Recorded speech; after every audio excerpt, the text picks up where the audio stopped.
সুপ্রিয় দর্শক, আসসালামু আলাইকুম। আপনাদের সবাইকে স্বাগত জানাচ্ছি এখনকার আলোচনায়। আপনাদের সঙ্গে আছি আমি সিরাজুল ইসলাম।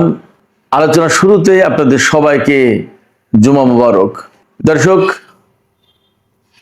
ইরানের সর্বোচ্চ নেতার দাফন সম্পন্ন হয়েছে। প্রশ্ন হচ্ছে, এখন কি করবে ইরান? যুদ্ধ কি প্রচন্ড গতি পাবে? অর্থাৎ আমেরিকার বিরুদ্ধে কি ইরান সর্বাত্মক যুদ্ধ শুরু করবে, নাকি আবার কূটনীতির পথে ফিরবে? সর্বোচ্চ নেতার দাফন অনুষ্ঠানে কিন্তু ব্যাপকভাবে স্লোগান হয়েছে তেহরানে, কোমে, নাজাফে, কারবালায়, মাসাদের সব জায়গায় যে এই হত্যার বিচার চাই। তাহলে ইরান কি করবে? এপাশে মার্কিন প্রেসিডেন্ট ডোনাল্ড ট্রাম্পকে নাকি ইরান হত্যার পরিকল্পনা করেছিল, এই তথ্য নেতানিয়াহু ডোনাল্ড ট্রাম্পকে জানিয়েছেন। প্রশ্ন হচ্ছে, এই তথ্য কি সঠিক, নাকি ডোনাল্ড ট্রাম্পকে যুদ্ধের ভেতরে টেনে আনার কৌশল? খবরটি কিন্তু দিয়েছে মার্কিন প্রভাবশালী পত্রিকা ওয়াল স্ট্রিট জার্নাল। এপাশে গত রাতেই মার্কিন প্রেসিডেন্ট ডোনাল্ড ট্রাম্প নেতানিয়াহুকে সামগ্রিক পরিস্থিতিতে ব্রিফ করেছেন। হয়তো ইরান পরিস্থিতি নিয়ে ব্রিফ করেছেন। তুরস্কের কাছে F-35 বিমান বিক্রি করবে আমেরিকা, সেই বিষয়ে। আমেরিকা নিজের বিমান বিক্রি করবে, তারপরেও ডোনাল্ড ট্রাম্প নেতানিয়াহুকে ব্রিফ করছেন। তাহলে প্রশ্ন আসছে, আসল বস কে, ট্রাম্প নাকি নেতানিয়াহু? আরো একটি গুরুত্বপূর্ণ বিষয় নিয়ে এই ভিডিওতে আলোচনা করব। সেটি হচ্ছে, বাহরাইন এবং কুয়েত নাকি আমেরিকার সাথে জোট বেঁধে ইরানের উপর হামলা চালিয়েছিল। গত 2 দিন যে হামলা হলো, তাতে কুয়েত এবং বাহরাইন নাকি যুক্ত হয়েছে। প্রশ্ন আসছে, তাহলে কি উপসাগরীয় অঞ্চলের হিসাব নিকাশ বদলে যাচ্ছে? আমরা দেখেছি এপাশে গত রাতে ইরানের বিরুদ্ধে আমেরিকা কিন্তু কোনো হামলা চালায়নি, সঙ্গত কারণে ইরানও হামলা চালায়নি। শোনা যাচ্ছে দুই পক্ষ নাকি আবার কূটনীতির ট্র্যাকে ফিরে এসেছে। তাহলে প্রশ্ন হচ্ছে, মাঝে মাঝে কেন এই হামলা পাল্টা হামলার ঘটনা ঘটছে?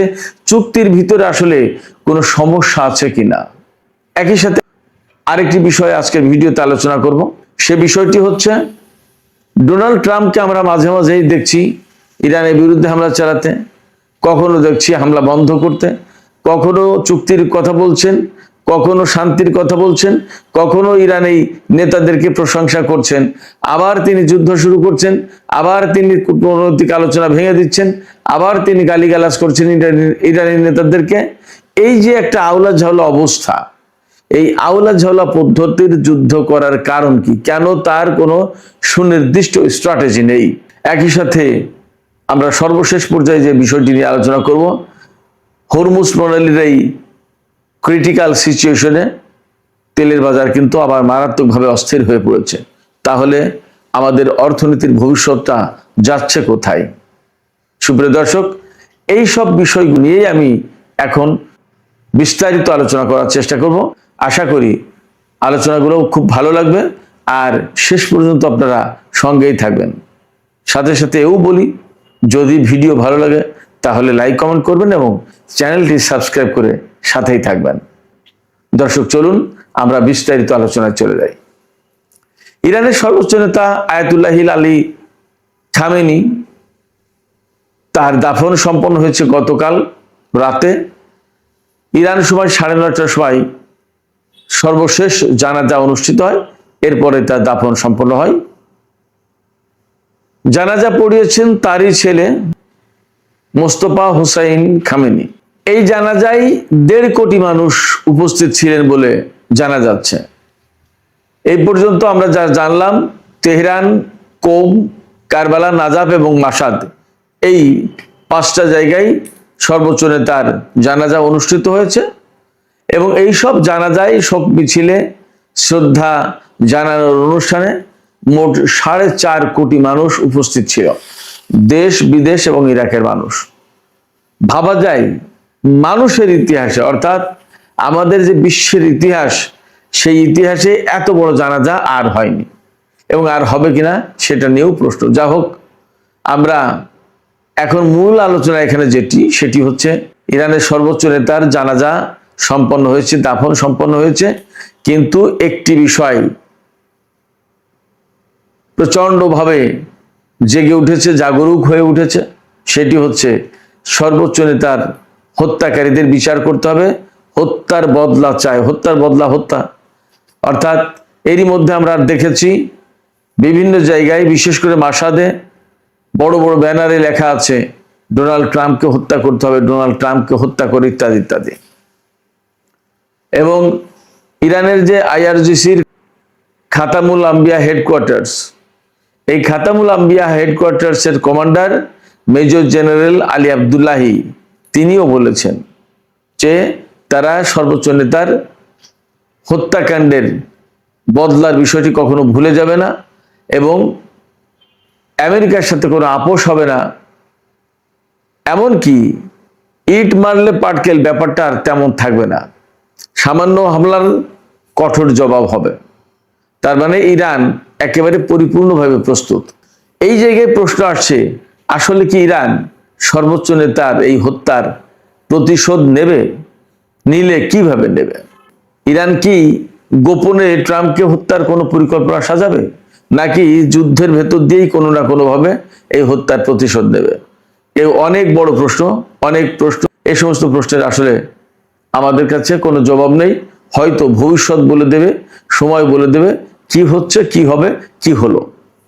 তবে এইরকম একটা প্রেক্ষাপটে ইসরায়েলের প্রধানমন্ত্রী বেনিয়ামিন নেতানিয়াহু ডোনাল্ড ট্রাম্পকে জানিয়েছেন বা মার্কিন গোয়েন্দাদেরকে জানিয়েছেন যে ডোনাল্ড ট্রাম্পকে হত্যার পরিকল্পনা করছিল ইরান। কখন? আমরা জানি গত পরশুদিন এবং তার আগের দিন, এই 2 দিন তুরস্কের রাজধানী আঙ্কারায় নেটো জোটের সম্মেলন অনুষ্ঠিত হয়েছে, শীর্ষ সম্মেলন। সেই শীর্ষ সম্মেলনে ডোনাল্ড ট্রাম্প এসেছিলেন, যোগ দিয়েছিলেন। যাওয়ার সময় তিনি তার পুরনো এয়ারফোর্স 1 বিমানে করে তুরস্ক থেকে ব্রিটেন পর্যন্ত গেছেন। তারপরে ব্রিটেন থেকে তার নতুন এয়ারফোর্স 1 এই বিমানে করে আমেরিকা গেছেন। এই জায়গায় প্রশ্ন এসেছে এবং সাংবাদিকরা প্রশ্ন করেছে, আমি গতকালকের রাতের ভিডিওতে বলেওছি যে সাংবাদিকরা প্রশ্ন করেছিলেন ডোনাল্ড ট্রাম্পকে, আপনি কি ভয় পাচ্ছেন? আপনি বিমান পরিবর্তন করছেন, আপনার জীবনের কোনো ঝুঁকি আছে কিনা? তিনি তখন বলেছিলেন যে শত্রুরা আমাকে 1 নম্বর হিট লিস্টে, অর্থাৎ হত্যা তালিকায় 1 নম্বরে আমাকে রাখে এবং ইরান তালিকা করেছে, আমাকে 1 নম্বরে রেখেছে।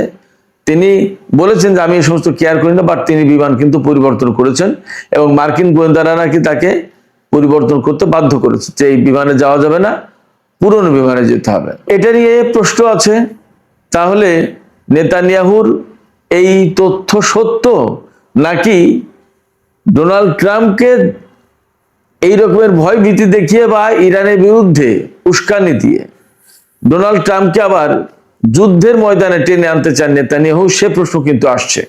যদিও ওয়াল স্ট্রিট খবর দিচ্ছে সেক্ষেত্রে যথেষ্ট গ্রহণযোগ্য সূত্র বা বড় সূত্র, কিন্তু আসলে এর পেছনের গল্পটা কি? নেতানিয়াহু ডোনাল্ড ট্রাম্পকে অ্যাকুরেট তথ্য দিলেন, নাকি ডোনাল্ড ট্রাম্পকে খেপিয়ে দিলেন ইরানের বিরুদ্ধে আরো হামলা চালানোর জন্য?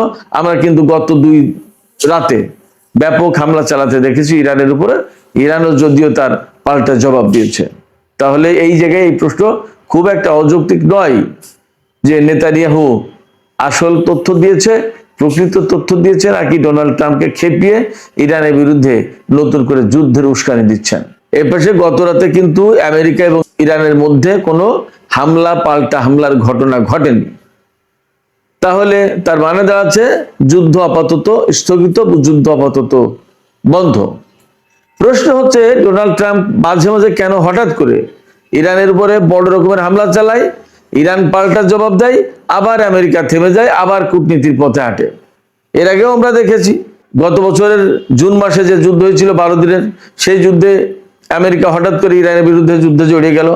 1-2 দিন পরে বললো যুদ্ধবিরতি, শান্তি, একদম যুদ্ধবিরতি, এবং তিনি এই যুদ্ধ থেকে বেরিয়ে গেলেন এবং ব্লাফ মারলেন কি ইরান এবং ইসরায়েল 2 পক্ষই নাকি কান্নাকাটি করছে ডোনাল্ড ট্রাম্পের কাছে, আমরা যুদ্ধবিরতি চাই।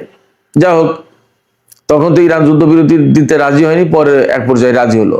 আবার এই বছরে যে 40 দিনের যুদ্ধ গেল 28শে ফেব্রুয়ারি থেকে শুরু করে 7ই এপ্রিল পর্যন্ত, এই যে 40 দিনের যে যুদ্ধ গেল, এই যুদ্ধে ইরান কিন্তু কোনো মতেই বিরতি দিতে চায়নি, যুদ্ধবিরতি করতে চায়নি, কোনো চুক্তিতে যেতে চায়নি।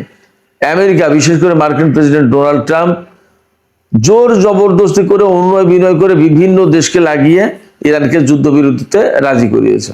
সেই যুদ্ধবিরতিতে রাজি করার পরই 2 দিন পরেই ইরানের উপরে নৌ অবরোধ দিয়ে রাখলো।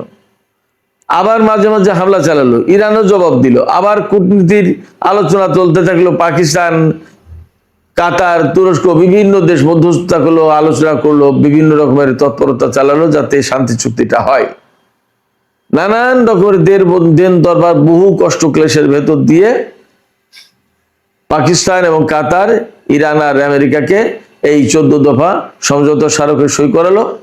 তাদের ভেতরে একটা শান্তি পরিস্থিতি ফিরিয়ে আনলো এবং এই 14 দফা সমঝোতার পরে চূড়ান্ত চুক্তি হওয়ার কথা ছিল পরমাণু আলোচনা শেষে।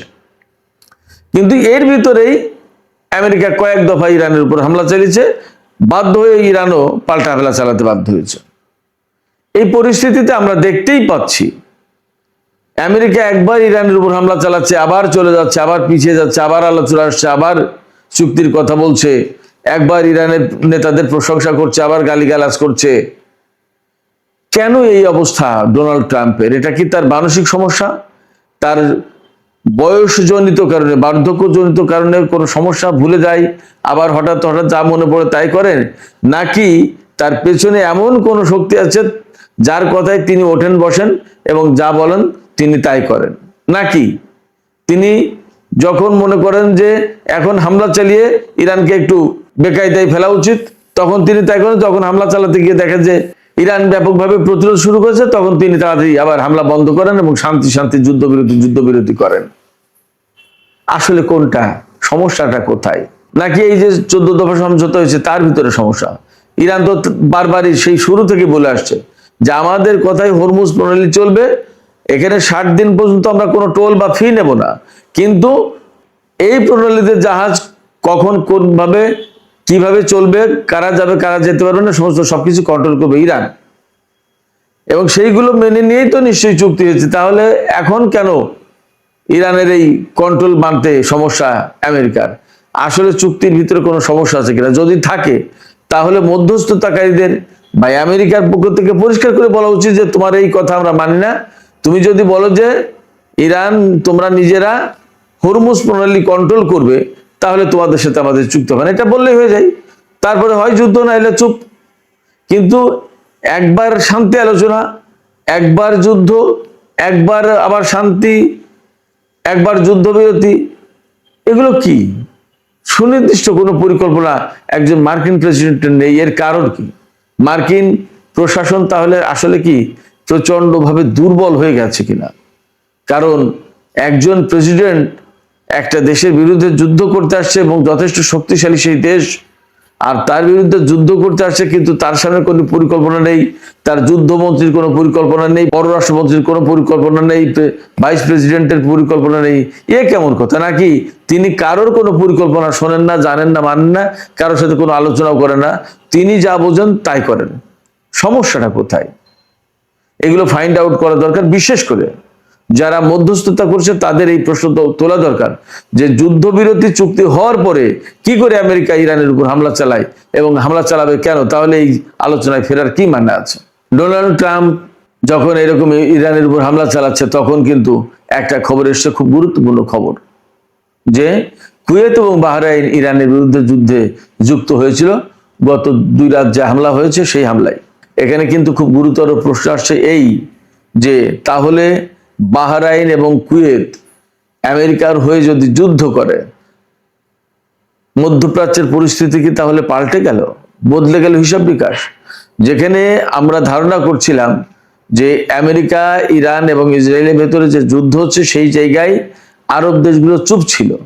এখন আরব দেশগুলো যদি টুকটাক করে ইরানের বিরুদ্ধে যুদ্ধে জড়িয়ে পড়ে যুক্ত হয়, তাহলে তো বলতেই হবে পরিস্থিতি বদলে যাচ্ছে। কোন কোন উপসাগরীয় আরব দেশ ইরানের বিরুদ্ধে সরাসরি যুদ্ধে জড়িয়ে যাচ্ছে, যুদ্ধ করছে। তাহলে ইরানও তো এই সমস্ত দেশের বিরুদ্ধে যুদ্ধ শুরু করবে, তাহলে পরিস্থিতি পাল্টে যাবে। আঞ্চলিক বড় রকম কোনো যুদ্ধ শুরু হবে কিনা?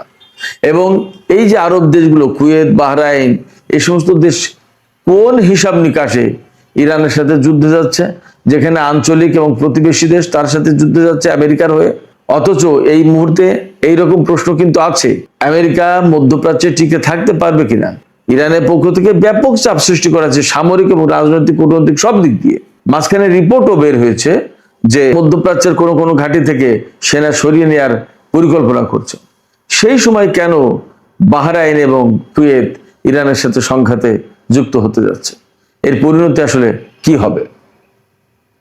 সুপ্রিয় দর্শক, সর্বশেষ যে বিষয়টি নিয়ে আলোচনা করতে চাই সেটি হচ্ছে ইরান এবং আমেরিকার মধ্যকার এই যে দ্বন্দ্ব সংঘাত, এই দ্বন্দ্ব সংঘাতের কারণে তেলের বাজার কিন্তু আবার অস্থির হয়ে উঠেছে। কারণ হরমুজ প্রণালী দিয়ে জাহাজ চলাচল, তেল এবং গ্যাস নিয়ে যে জাহাজ চলাচল করে, সেই জাহাজ চলাচল প্রায় বন্ধের কাছাকাছি, দুই একটা জাহাজ যেতে পারছে। শুধু তাই না, এরই ভিতরে খবর এসেছে আমেরিকার যে স্ট্র্যাটেজিক রিজার্ভ, তেলের যে কৌশলগত রিজার্ভ, এই রিজার্ভ ফুরিয়ে আসার কাছাকাছি, একেবারে খুব কাছাকাছি। এই সময় ডোনাল্ড ট্রাম্প যখন খবর পেয়েছেন যে তেলের রিজার্ভ খুব কাছাকাছি, তখন কিন্তু নতুন করে আবার হামলা বন্ধ করেছেন। আবার যখন একটু রিজার্ভ বাড়াতে পারবেন, তখন হয়তো আবার ইরানের বিরুদ্ধে যুদ্ধ শুরু করবেন। তার মানে দাঁড়াচ্ছে ডোনাল্ড ট্রাম্পের খেয়াল খুশি, ইচ্ছা অনিচ্ছার উপরে এই বিশ্ববাসী এখন নির্ভর করতে বাধ্য হচ্ছে। এই জায়গায় বিশ্ববাসীর উচিত মার্কিন প্রশাসনের সামনে দাঁড়িয়ে কথা বলা, বিশেষ করে যাদের এই হিম্মত আছে, এই শক্তি আছে, এই প্রভাব আছে, তারা জোটবদ্ধ হয়ে আমেরিকার প্রেসিডেন্ট ডোনাল্ড ট্রাম্পকে পরিষ্কার বার্তা দেওয়া উচিত যে আপনি যদি এই করেন তাহলে আমরা আপনার সাথে নেই এবং এইগুলো আপনি করতে পারেন না। সুপ্রিয় দর্শক, এখনকার আলোচনা এখানেই শেষ করতে চাই। তবে যাবার আগে আমি আপনাদের কাছে জানতে চাই যে সর্বোচ্চ নেতার দাফন সম্পন্ন হয়েছে। ইরানের জনগণ কিন্তু প্রতিশোধ এবং প্রতিরোধের জন্য ফুঁসছে। ইরান কি আসলে বড় রকমের কোনো প্রতিশোধের দিকে যাবে? কি মনে হচ্ছে? এপাশে বাহরাইন এবং কুয়েত ইরানের বিরুদ্ধে যুদ্ধে যোগ দিচ্ছে বা যোগ দিয়েছে, এই খবরকেই বা আপনারা কিভাবে দেখছেন? যদি সত্য হয় তাহলে বিষয়টি তো আসলে যথেষ্ট বিপজ্জনক। আপনাদের কি মনে হয়? আপনাদের মতামত কমেন্টে জানাতে পারেন। আর ভিডিও ভালো লাগলে লাইক, কমেন্ট, শেয়ার করবেন প্লিজ, এবং চ্যানেলটি সাবস্ক্রাইব করে সাথেই থাকবেন। সুপ্রিয় দর্শক, এখনকার আলোচনা এখানেই শেষ করছি। আপনারা সবাই অনেক ভালো থাকুন। আল্লাহ হাফেজ।